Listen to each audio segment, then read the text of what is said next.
The Bible says there were 3 things nailed to the cross at Jesus' crucifixion. 2 of them are obvious, but the third may surprise you.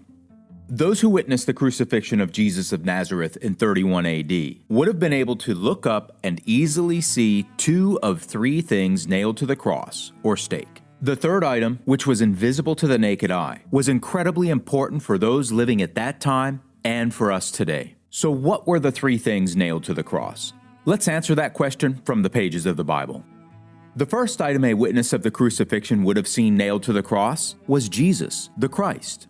Jesus was nailed through his hands and feet. This horrific form of execution was common practice in the Roman Empire at that time. When he hung from the cross, he had already been beaten, bloodied, and scourged.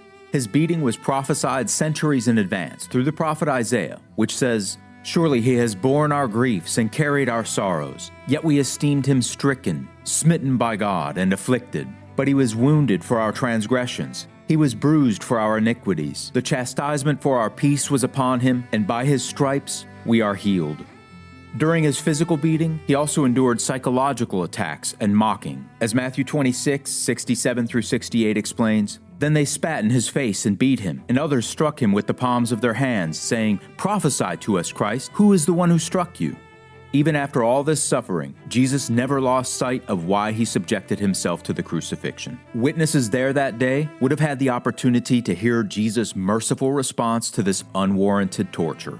As recorded in Luke 23 verse 34, he said, "Father, forgive them, for they know not what they do." The first thing nailed to the cross, or stake, was Jesus the Christ, the Son of God. The second item nailed to the cross that a witness of the crucifixion would have seen was a sign over Jesus' head. Put just above him was a sign describing the accusation against him. Each of the 4 gospel accounts provide details which give a full understanding of what was written. Mark's report provides the simplest description, saying, "Now it was the 3rd hour, and they crucified him, and the inscription of his accusation was written above, 'The King of the Jews.'" The Gospel of Matthew also explains, "And they put up over his head the accusation written against him. This is Jesus, the King of the Jews." The Gospel of Luke also gives more detail, saying, "And an inscription also was written over him in letters of Greek, Latin, and Hebrew. This is the King of the Jews." The Gospel of John adds, "Now Pilate wrote a title and put it on the cross, and the writing was, 'Jesus of Nazareth, the King of the Jews.' Then many of the Jews read this title, for the place where Jesus was crucified was near the city, and it was written in Hebrew, Greek, and Latin. Therefore the chief priests of the Jews said to Pilate, 'Do not write, the King of the Jews, but he said, I am the King of the Jews.' Pilate answered, 'What I have written, I have written.'" Added together, the gospel accounts make clear that the sign above Jesus told all who saw it, "This is Jesus of Nazareth, the King of the Jews." This was the second item nailed to the cross. Now the third item nailed to that cross would not have been visible by anyone present that day. Placed upon the man nailed to that cross were the sins of all mankind. Christ's sacrifice was foreshadowed and symbolized by the Passover lamb referenced in the Old Testament. The Bible explains that Christ is the Lamb of God and our Passover. He was offered by God the Father as a propitiation for our sins. Jesus' life was more valuable than all of mankind put together because he is the creator of all things.